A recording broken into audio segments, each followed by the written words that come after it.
welcome back to my channel. If you're new here, I'm Kelsey. I'm the creator of Bite Size Ancient History and a recent graduate of Cambridge University. This is part 2 of myth-busting Disney's Hercules. So if you missed the first part, don't forget to go check that out now. And of course, don't forget to like and subscribe so that you don't miss out on any other content. Generally, if you're interested in learning about the ancient historical world, don't forget to check out my other social media platforms as well. Without further ado, let's get into part 2. So we left the story with a little baby Hercules being dropped off on Earth by Pain and Panic as part of Hades' plan.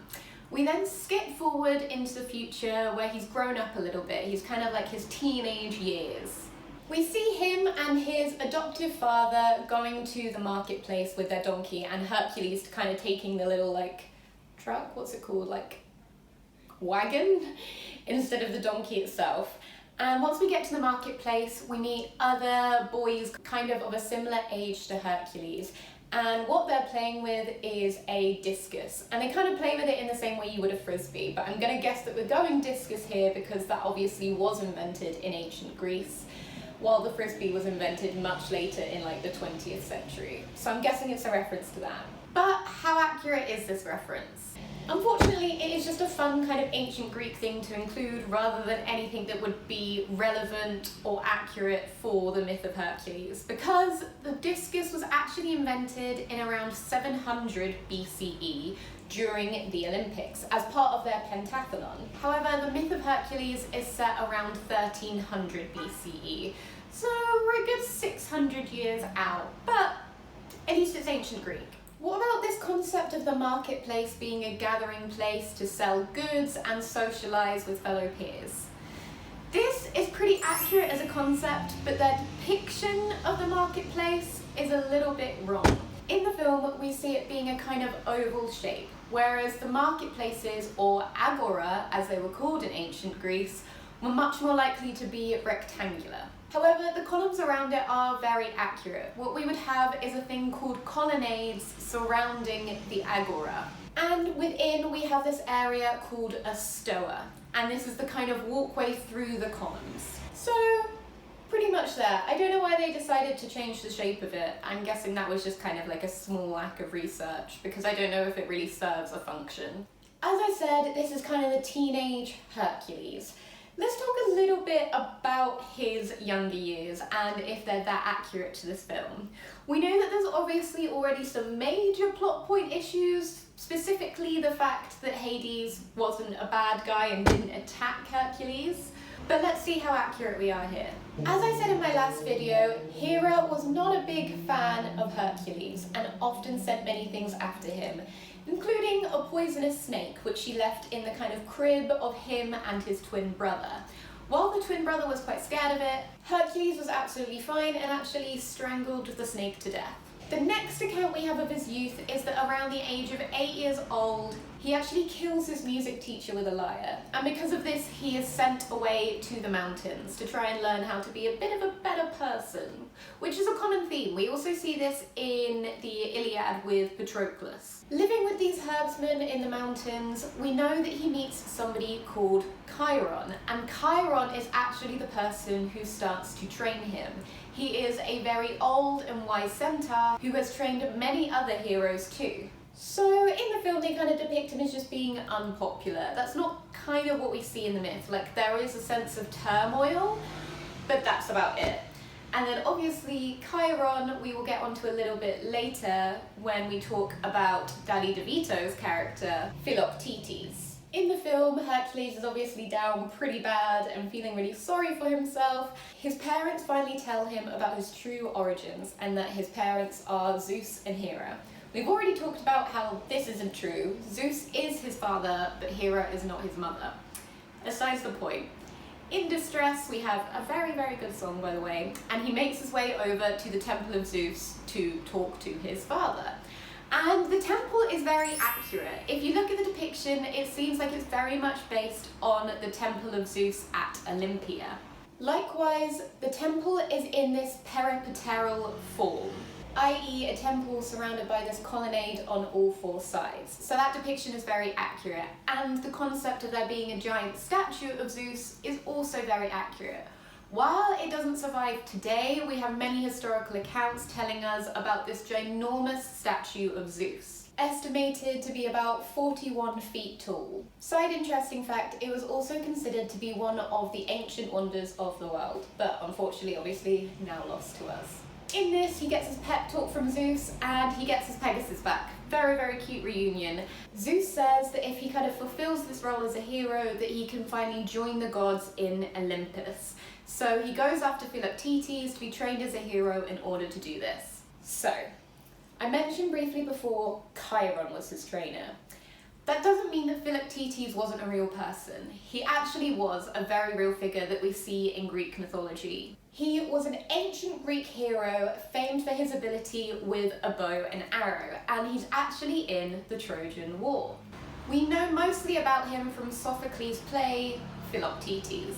However, there are three others that are now just simply lost to us. While he wasn't some hero trainer, he did play a very important role in Hercules' life. However, it was at the end of it. Hercules at the end of his life is poisoned by something called the shirt of Nessus. While they are giving him his funeral rites and putting him on the pyre, everybody else refuses to light it apart from his friend Philoctetes. And this is kind of the main thing we know about their relationship. We don't have a lot of other details, but it does suggest that they were very close friends and that Philoctetes was a very noble and important individual. It is also through this action that the mortal side of Hercules dies and he is allowed to finally become a deified god. I know it seems like I've brushed over his death and what happens, but I will talk about it in detail a little bit later when it gets to a more relevant point. Later, as a side note, he famously is the person who finally kills Paris in the Trojan War, of course, with his bow and arrow. So yeah, unfortunately not that accurate, but he was a figure in Hercules' life. But it is a little bit weird that we didn't just use Chiron the centaur instead. Who knows? Another interesting point about Philoctetes is that he's depicted as something called a satyr.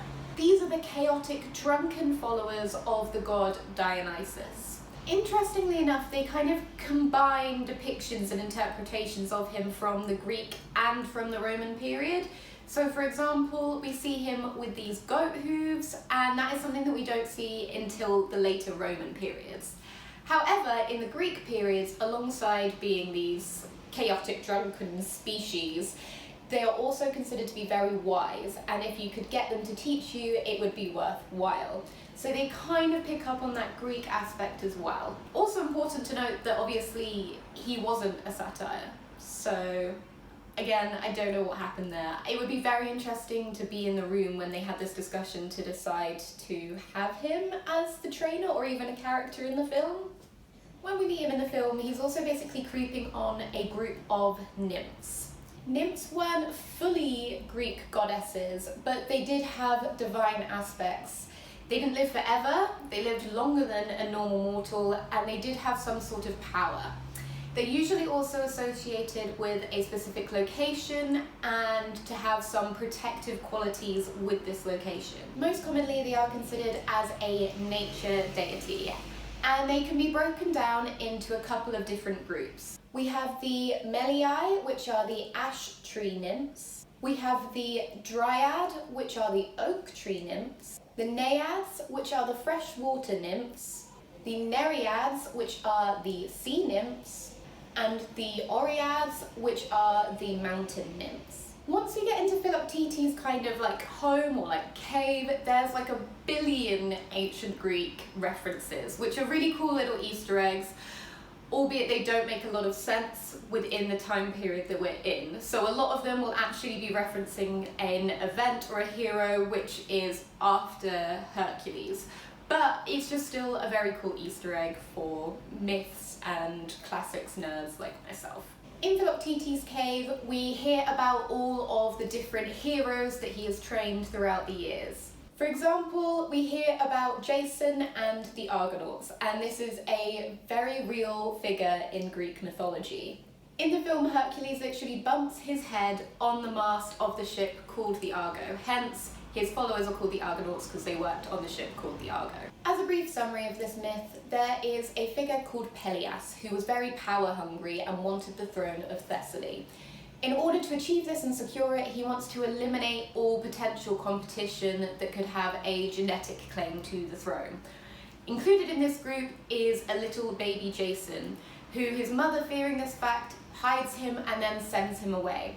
However, later on, as he's grown up and also been trained by Chiron, I'm just going to put that there, he comes back to kind of stake his claim to the throne in these games. And Peleus says that he will let him have the throne if he goes and gets something called the Golden Fleece. To do this, he obviously gathers his men, the Argonauts, and it is a very long and very impressive heroic journey, and he successfully returns the fleece. He does so with the help of a woman called Medea. And for those of you that are interested in ancient Greek theatre, that's going to be a very familiar name. And you'll also know that it doesn't end well for Jason, and they obviously reference that in the film because it's an example of one of the heroes that had very good potential but ultimately failed in the end or came to some sort of demise. Medea is a sorceress, so very helpful in a quest. However, knowing of this power, Peleus asks that he can help de-age her because he doesn't want to die yet, he doesn't want to be old. And she agrees to do so and shows him how it works with a goat, I think, where you chop him up and use a special potion and he will then be younger again. However, it does not work on him and she's actually just killed him. So both Jason and Medea are chased away by his son Acastus into exile. And then, famously in the play Medea, she obviously goes a little bit crazy, and quite rightly so, because Jason becomes a bit of a douche and cheats on her, leaves her for another woman who is just more powerful, and she kills their children, kills his new bride and his father-in-law, and Jason is just left alone. Not very good. Philoctetes also references a figure called Cleopatra in this by saying, who do you think taught Jason to sail? Cleopatra.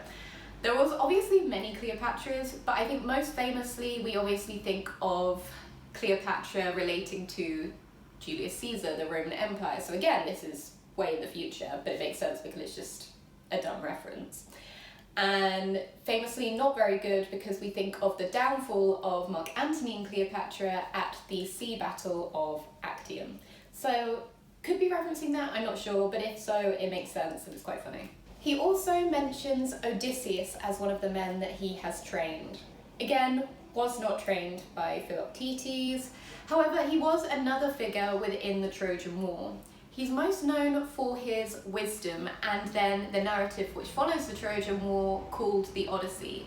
And this is obviously about his journey home, or his nostos, back to his wife and son. Again, while the Greeks win the war, so this is a victory for Odysseus who is fighting for the Greeks, he then has a very, very long, non-successful journey home. He does eventually make it, however, later on he is killed. In his journey, you may know he had lots of affairs. One of them was with a woman named Circe, and she bears a son by him who later murders him.